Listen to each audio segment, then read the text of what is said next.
Thank you. आज world की one of the finest universities के दीक्षांत समारोह में शामिल होने पर मैं खुद को गौरवान्वित महसूस कर रहा हूं। मैं आपको एक सच बता दूं, मैं कभी किसी कॉलेज से पास नहीं हुआ और आज पहली बार मैं किसी कॉलेज ग्रेजुएशन सेरेमनी के इतना करीब पहुंचा हूं। आज मैं आपको अपने जीवन की 3 कहानियां सुनाना चाहूंगा। ज्यादा कुछ नहीं, बस 3 कहानियां। मेरी पहली कहानी डॉट्स कनेक्ट करने के बारे में है। रीड कॉलेज में दाखिला लेने के 6 महीने के अंदर ही मैंने पढ़ाई छोड़ दी, पर मैं उसके 18 महीने बाद तक वहां किसी तरह आता जाता रहा। तो सवाल उठता है कि मैंने कॉलेज क्यों छोड़ा। एक्चुअली इसकी शुरुआत मेरे जन्म से पहले की है। मेरी बायोलॉजिकल मदर एक यंग अनमैरिड ग्रेजुएट स्टूडेंट थी और वह मुझे किसी और को एडॉप्शन के लिए देना चाहती थी, पर उनकी एक ख्वाहिश थी। उनकी ख्वाहिश थी कि कोई कॉलेज ग्रेजुएट ही मुझे अडॉप्ट करे। सब कुछ बिल्कुल सेट था और मैं एक वकील और उसकी वाइफ के द्वारा अडॉप्ट किया जाने वाला था कि अचानक मुझे देखकर उस कपल ने अपना विचार बदल दिया और डिसाइड किया कि उन्हें लड़का नहीं लड़की चाहिए। इसलिए तब आधी रात को मेरे पेरेंट्स, जो तब वेटिंग लिस्ट में थे, उन्हें कॉल करके बोला गया कि हमारे पास एक बेबी बॉय है, क्या आप उसे गोद लेना चाहेंगे? और उन्होंने झट से हां कर दी। पर बाद में मेरी बायोलॉजिकल मदर को पता चला कि मेरी मां ग्रेजुएट नहीं है और पिता तो हाई स्कूल पास भी नहीं है। इसलिए उन्होंने अडॉप्शन पेपर साइन करने से मना कर दिया। पर कुछ महीनों बाद मेरे होने वाले पेरेंट्स के मुझे कॉलेज भेजने के प्रॉमिस के बाद वो मान गई। तो मेरी जिंदगी की शुरुआत कुछ इस तरह हुई और 17 साल बाद मैं कॉलेज गया। पर गलती से मैंने स्टैनफोर्ड जितना ही महंगा कॉलेज चुन लिया। मेरे वर्किंग क्लास पेरेंट्स की सारी जमा पूंजी मेरी पढ़ाई में जाने लगी। 6 महीने बाद मुझे इस पढ़ाई में कोई वैल्यू नहीं दिखी। मुझे कुछ आइडिया नहीं था कि मैं अपनी जिंदगी में क्या करना चाहता हूं और कॉलेज मुझे किस तरह से इसमें हेल्प करेगा। और ऊपर से मैं अपने पेरेंट्स की जीवन भर की कमाई खर्च करते जा रहा था। इसलिए मैंने कॉलेज ड्रॉप आउट करने का निर्णय लिया और सोचा जो होगा अच्छा होगा। उस समय तो यह सब कुछ मेरे लिए काफी डरावना था, पर जब मैं पीछे मुड़कर देखता हूं तो मुझे लगता है कि यह मेरी जिंदगी का one of the best decision था। जैसे ही मैंने कॉलेज छोड़ा, मेरे ऊपर से जरूरी क्लासेस करने की बाध्यता खत्म हो गई और मैं चुपचाप सिर्फ अपने इंटरेस्ट की क्लासेस करने लगा। यह सब कुछ इतना आसान नहीं था। मेरे पास रहने के लिए कोई रूम नहीं था, इसलिए मुझे दोस्तों के रूम में फर्श पर सोना पड़ता था। मैं कोक की बोतल लौटाने पर मिलने वाले पैसों से खाना खाता था। मैं हर संडे 7 मील पैदल चलकर हरे कृष्णा टेम्पल जाता था ताकि कम से कम हफ्ते में एक दिन पेट भर के खाना खा सकूं। यह मुझे काफी अच्छा लगता था।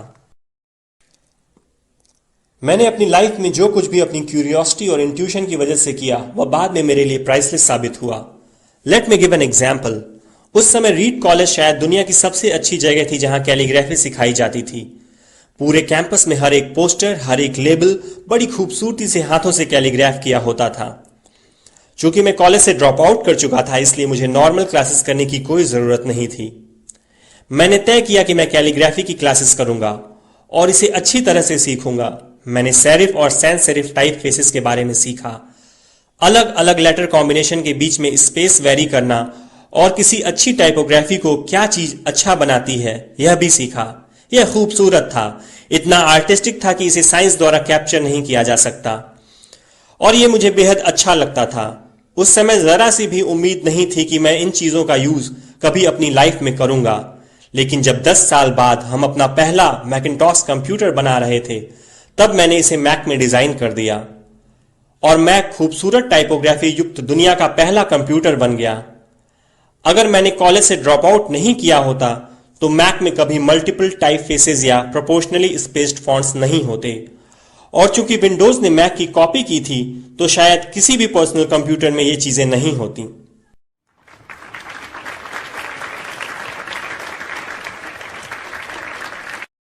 अगर मैंने ड्रॉप आउट नहीं किया होता तो कभी कैलीग्राफी की वो क्लासेस नहीं कर पाता और फिर शायद पर्सनल कंप्यूटर्स में जो फॉन्ट्स होते हैं वो होते ही नहीं। ऑफ कोर्स जब मैं कॉलेज में था तब भविष्य में देखकर इन डॉट्स को कनेक्ट करना इम्पॉसिबल था, लेकिन 10 साल बाद जब मैं पीछे मुड़कर देखता हूं तो सब कुछ बिल्कुल साफ नजर आता है। आप कभी भी फ्यूचर में झांककर डॉट्स कनेक्ट नहीं कर सकते, आप सिर्फ पास्ट देखकर ही डॉट्स कनेक्ट कर सकते हैं। इसलिए आपको यकीन करना होगा कि अभी जो हो रहा है वह आगे चलकर किसी न किसी तरह आपके फ्यूचर से कनेक्ट हो जाएगा। आपको किसी न किसी चीज में विश्वास करना ही होगा, अपने गट्स में, अपनी डेस्टिनी में, अपनी जिंदगी या फिर अपने कर्म में किसी न किसी चीज में विश्वास करना ही होगा, क्योंकि इस बात में बिलीव करना कि आगे चलकर डॉट्स कनेक्ट होंगे आपको अपने दिल की आवाज सुनने की हिम्मत देगा, तब भी जब आप बिल्कुल अलग रास्ते पर चल रहे होंगे। And that will make the difference. मेरी दूसरी कहानी लव और लॉस के बारे में है। मैं जिस चीज को चाहता था वह मुझे जल्दी ही मिल गई। वोज और मैंने अपने पेरेंट्स के गैराज से एप्पल शुरू की। तब मैं 20 साल का था। हमने बहुत मेहनत की और 10 साल में एप्पल 2 लोगों से बढ़कर $2 बिलियन और 4,000 लोगों की कंपनी हो गई। हमने अभी 1 साल पहले ही अपनी फाइनेस्ट क्रिएशन मैकिन्टॉश रिलीज की। मैं 30 का हो गया था और मुझे कंपनी से फायर कर दिया गया। आप अपनी ही बनाई हुई कंपनी से फायर कैसे हो सकते हैं? वेल, जब कंपनी ग्रो होने लगी तब हमने एक टैलेंटेड आदमी को हायर किया। मैंने सोचा कि वो मेरे साथ कंपनी रन करेगा। पहले 1 साल सब कुछ ठीक ठाक चला, लेकिन फिर कंपनी के फ्यूचर विजन को लेके हम दोनों में मतभेद होने लगे। बात बोर्ड ऑफ डायरेक्टर्स तक पहुंच गई और उन लोगों ने उसका साथ दिया। सो एट 30 मुझे निकाल दिया गया, पब्लिकली निकाल दिया गया। जो मेरी पूरी एडल्ट लाइफ का फोकस था वह अब खत्म हो चुका था और ये बिल्कुल ही तबाह करने वाला था। मुझे सचमुच अगले कुछ महीनों तक समझ ही नहीं आया कि मैं क्या करूं। मुझे महसूस हुआ कि ये सब कुछ इतनी आसानी से एक्सेप्ट करके मैंने अपने पहले की जनरेशन के एंटरप्रेन्योर्स को नीचा दिखाया है। मैं डेविड पैकर्ड और बॉब नॉयस से मिला और उनसे सब कुछ ऐसा हो जाने पर माफी मांगी।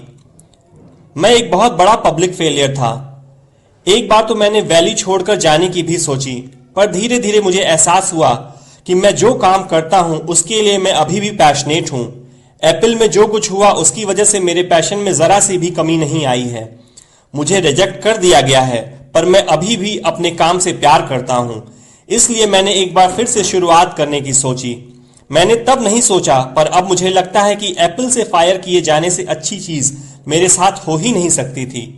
सक्सेसफुल होने का बोझ अब बिगनर होने के हल्केपन में बदल चुका था। मैं एक बार फिर खुद को बहुत फ्री महसूस कर रहा था। इस फ्रीडम की वजह से मैं अपनी लाइफ की सबसे क्रिएटिव फेज में आ पाया। अगले 5 सालों में मैंने एक कंपनी नेक्स्ट और एक दूसरी कंपनी पिक्सर स्टार्ट की और इसी दौरान मेरी मुलाकात एक बहुत ही अमेजिंग लेडी से हुई जो आगे चलकर मेरी वाइफ बनी। पिक्सर ने दुनिया की पहली computer animated movie toy story बनाई और इस वक्त यह दुनिया का सबसे सफल एनिमेशन स्टूडियो है। एप्पल ने एक अप्रत्याशित कदम उठाते हुए नेक्स्ट को खरीद लिया और मैं एप्पल में वापस चला गया। आज एप्पल नेक्स्ट द्वारा डेवलप की गई टेक्नोलॉजी यूज करती है। अब लोरीन और मेरा एक सुंदर सा परिवार है। मैं बिल्कुल श्योरिटी के साथ कह सकता हूं कि अगर मुझे एप्पल से नहीं निकाला गया होता तो मेरे साथ ये सब कुछ नहीं होता।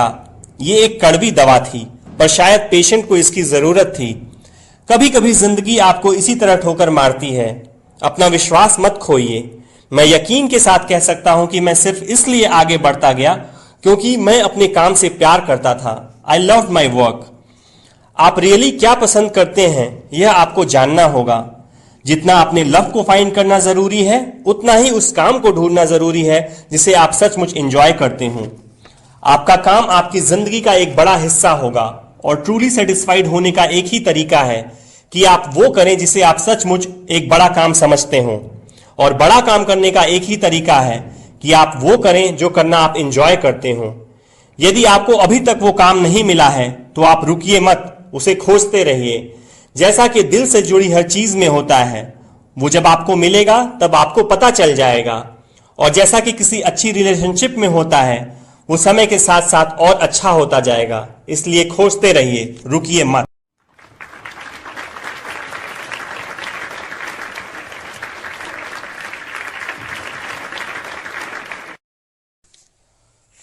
मेरी तीसरी कहानी डेथ के बारे में है। जब मैं 17 साल का था तो मैंने एक कोट पढ़ा था जो कुछ इस तरह था, यदि आप हर रोज ऐसे जिएं जैसे कि ये आपकी जिंदगी का आखिरी दिन है तो आप किसी न किसी दिन सही साबित हो जाएंगे। इसने मेरे दिमाग पे एक इंप्रेशन बना दी और तब से पिछले 33 सालों से मैंने हर सुबह उठकर शीशे में देखा है और खुद से एक सवाल किया है, अगर ये मेरी जिंदगी का आखिरी दिन होता तो क्या मैं आज वो करता जो मैं करने वाला हूं?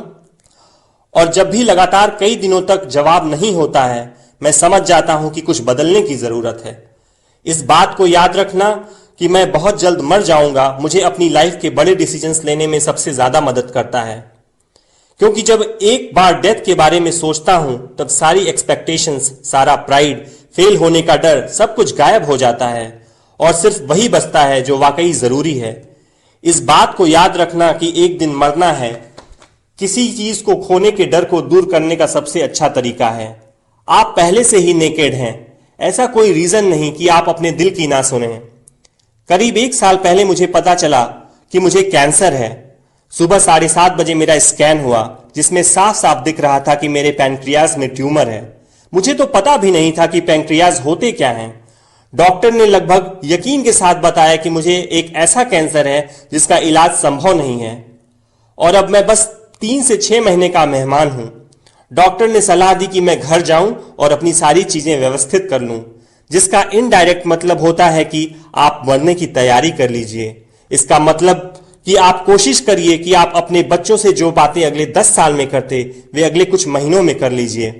इसका यह मतलब होता है कि आप सब कुछ व्यवस्थित कर लीजिए ताकि आपके बाद आपकी फैमिली को कम से कम परेशानी हो। इसका यह मतलब होता है कि आप सबको गुड बाय कर दीजिए। मैंने इस डायग्नोसिस के साथ पूरा दिन बिता दिया।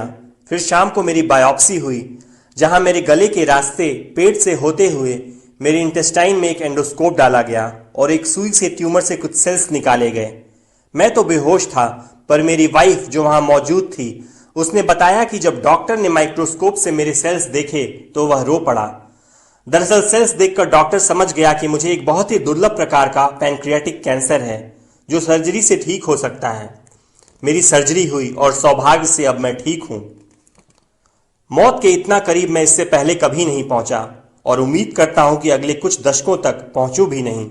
ये सब देखने के बाद मैं और भी विश्वास के साथ कह सकता हूं कि डेथ एक यूजफुल बट इंटेलेक्चुअल कॉन्सेप्ट है। कोई मरना नहीं चाहता है, यहां तक कि जो लोग स्वर्ग जाना चाहते हैं वो भी। फिर भी मौत वो मंजिल है जिसे हम सब शेयर करते हैं। आज तक इससे कोई बचा नहीं है और ऐसा ही होना चाहिए, क्योंकि शायद मौत ही इस जिंदगी का सबसे बड़ा आविष्कार है। ये जिंदगी को बदलती है, पुराने को हटाकर नए का रास्ता खोलती है और इस समय नए आप हैं, पर ज्यादा नहीं, कुछ ही दिनों में आप भी पुराने हो जाएंगे और रास्ते से साफ हो जाएंगे। इतना ड्रामेटिक होने के लिए मैं माफी चाहता हूं, पर यह सच है। आपका समय सीमित है, इसलिए इसे किसी और की जिंदगी जीकर व्यर्थ मत कीजिए। बेकार की सोच में मत फंसिए। अपनी जिंदगी को दूसरों के हिसाब से मत चलाइए। औरों के विचारों के शोर में अपने अंदर की आवाज को, अपने इंट्यूशन को मत डूबने दीजिए।